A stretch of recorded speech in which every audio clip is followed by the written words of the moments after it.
What's up, guys? Quick video to show you some tips, tricks, and things that I've learned since buying my electric longboard.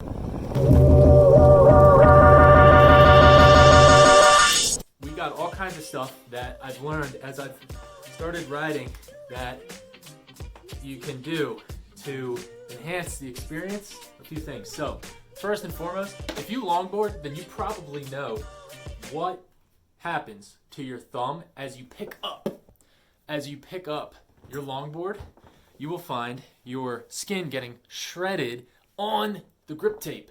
But I've placed tape all around where my thumb would grab the top part of the board here so that I can ride for a long time and pick up the board repeatedly without shredding my thumb on the grip tape, because the grip tape is very solid. There are a couple things that I've done to keep my board in top shape and maintain really good board health, if you will. Firstly, I put the bumpers on both ends of the board. So that has kept the board from smashing into bits on the ends when I jump off and the board crashes. Another thing is I've avoided water. I don't really like riding over water. As you can see, the battery is encased in plastic, but it's not really watertight. Another thing is, you can see a lot of scratches on here. I don't know if you can see that or not, but avoid jumping off of curbs because you don't have as much ground clearance as the wheels make you think you do. Let me explain this in a second. The other thing that I've done to maintain the health of my board, sometimes right where the motors are, as you can see there, I'll take compressed air, and I will actually shoot the compressed air in there to get the dust out of the hub motors. Overall, I've exchanged the bearings. That's the first thing I recommend doing, to the balls, the big balls bearings from Reds, the company Reds. They're really, really good. Those bearings are amazing because they are ceramic, and there's only 6 of them, where normally in a ball bearing for skate wheels there's about 7. They used to be a light blue color. You can't really see them now because how dirty they are. It used to be light blue. They work really good. What else? Other tips for this video. The main thing I would recommend is just keep your board clean, treat it with respect, and have fun.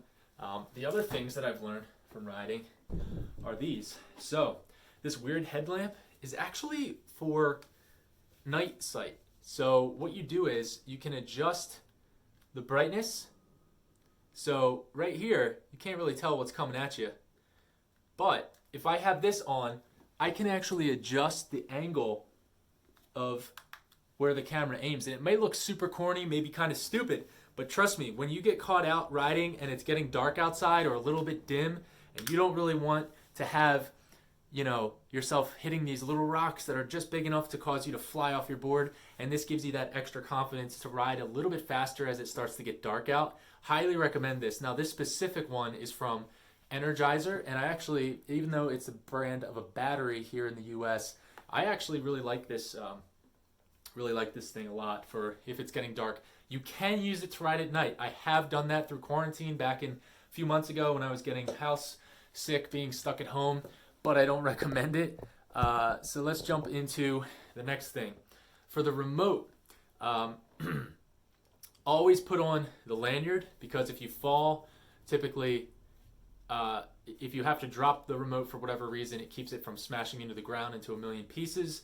The other thing is, I noticed when I got this board, the remote has a very soft screen. So if you can look there, you can see some reflection of my messy room, but also you can see there's tape over top of the plastic of the screen, and that's to protect it, because I noticed it got gouged on the grip tape pretty easily, and I don't want it to get so scratched that I can't see what's actually on the screen, because that is crucial information. This board uses a Hobby Wing 2, I think it's called, EC or ECS, electronic control system, I think. Last but not least, this is one of my favorite apps for riding. It logs your rides. The app is literally called Ride. It's that one right there with the lightning bolt. Thank goodness that car alarm just stopped.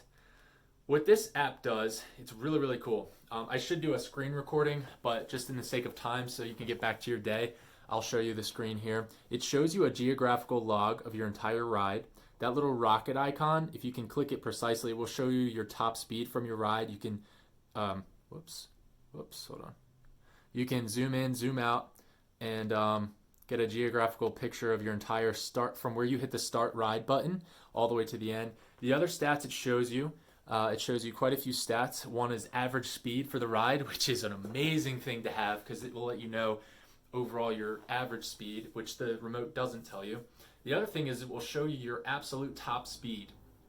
That's really cool because the remote shows you how fast you're going, but typically if you're going at your very top speed, you do not want to have looking at your remote like, oh, how fast am I going? 28 miles per hour. Good, good.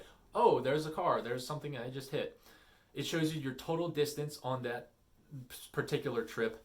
The other cool thing about this app is that you can use it for walks. You can use it for runs. It's not an amazing app. It's open source, so it's not absolutely awesome, but it's pretty cool. So I love it for riding. If I'm going to ride for more than like 10 minutes, I'll usually turn that app on if I remember and just keep it with me so that at the end of the ride I can check out, oh wow, I went this fast or my average speed was slower today. I wonder why that is. What I noticed with using that app that was really cool was that as I would ride more and more, I would look at my average speed going up for the ride. So one ride, when you're checking out a new area, for example, that you're riding for the, like let's say you choose a time, and this is my last actually the top tip for fun and safe riding electric vehicles is, electric personal vehicle. What are they called? The electric vehicles, personal electric vehicle, PEV. Is that what they're calling them now? I don't know. The scooters. Oh, last mile vehicles. The thing I was getting at was find a place to ride and pick that place. What I liked about the app, though, what I was saying was the app will show you your top speed from your average speed from each trip. So when you pick a very particular area that you're going to go ride, let's say a track or a parking lot that you're going to stay in that area, every time you go back, you can check your average speed afterwards and say, oh, for example, I looked at my average speed for that area, and before I knew it, I was already going an average speed of like 2-3 miles per hour over for my average speed, which means overall I was going much faster for the entire time I was riding. It's fun. Kind of feels like you're tracking not progress, but just it shows you differences that when you're riding you don't pick up on. You don't notice it, and then at the end you're like, oh, I must have been feeling very confident. I was going 3 miles per hour, average of 18 miles per hour. That's crazy fast. Okay, the other thing before I get to the last and most important is always wear protective equipment, personal protective equipment like helmets, elbow pads, knee pads, wrist guards, everything, because trust me, I've been lucky enough not to bail yet, and I know for a fact that if I ever bailed hard, I'd probably wear gear nonstop. The issue with this board is that it goes so fast that one bail could hospitalize you. Very serious. It goes faster. It goes about 10 miles per hour, 12 miles per hour faster than the absolute fastest electric scooter that you can rent anywhere in the world, as far as I know. It goes 28 miles per hour.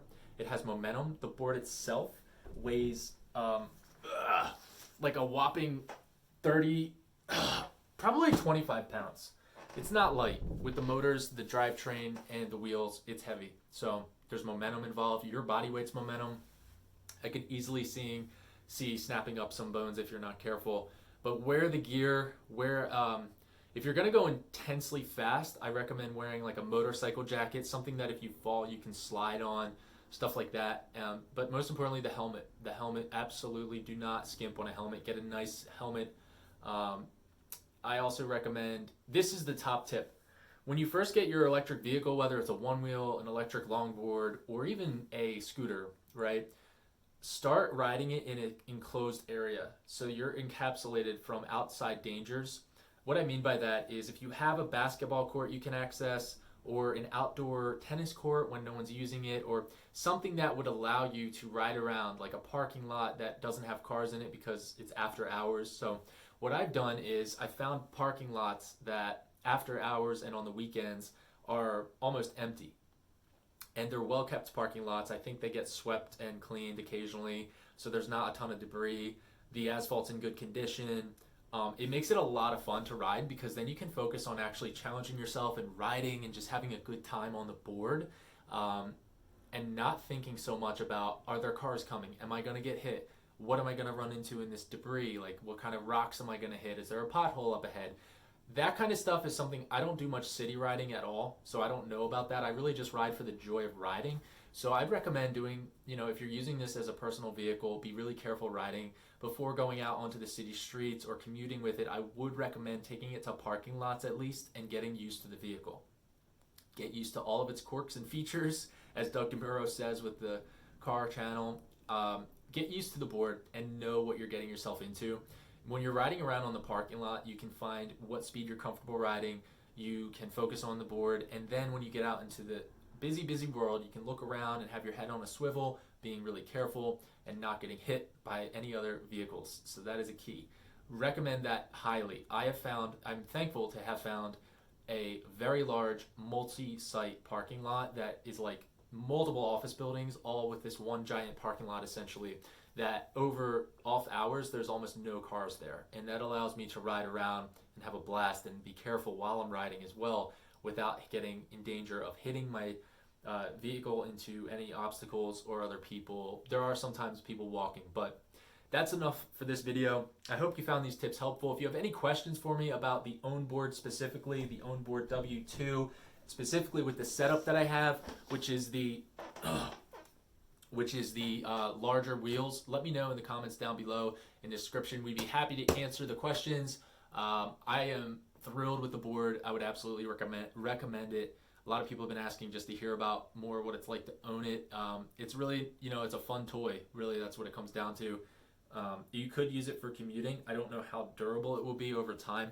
I've ridden this board for over 270 miles. I think I mentioned it in my last video, and I have not had any issue with the belts breaking, and that's shocking to me. Nothing in the drivetrain is broke. I had one bearing in one of the wheels go, but the stock bearings, quite frankly, were a little bit cheap. So even that really surprises me. Grip tape's holding up great. It's overall, it's holding up well. Not perfect, but it's really good. And for the price and the fact that I got it from a Chinese startup, I think it was Ownboard. So shout out to you guys at Ownboard. Keep going. You guys make a great product. I'm really happy with the deck. It's flexible.